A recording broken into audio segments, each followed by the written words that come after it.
Assalamualaikum warahmatullahi wabarakatuh. Sugeng enjing para primasu kapenggih malih kalih kula Gibran Alfarisi. Kula badhe ngaturaken pawartan babagan bencana alam banjir ing Cianjur bencana alam banjir nang dina Rebo 13 Januari 2016 wengi. Sedhedhike ana 6 kepala keluarga warga Desa Warung Kiara RT 3 Sukamanjur banjur sing rekasa katununan material sing paras titike senajane ora ana korban jiwa jero musibah kasebut.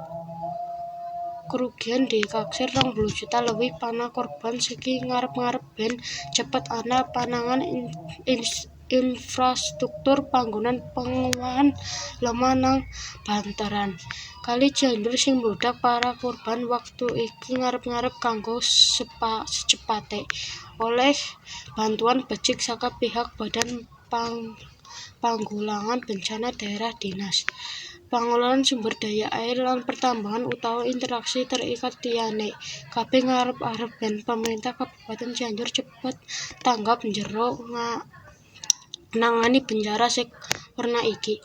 Kuwatire yen udan deres Kali Cisarua bisa ngalami banjir gedhe meneh dan kanggo antisipasi hal tersebut minimal kudu ana realisasi penanganan TPT nang sedua bantuan Kali Cisarua.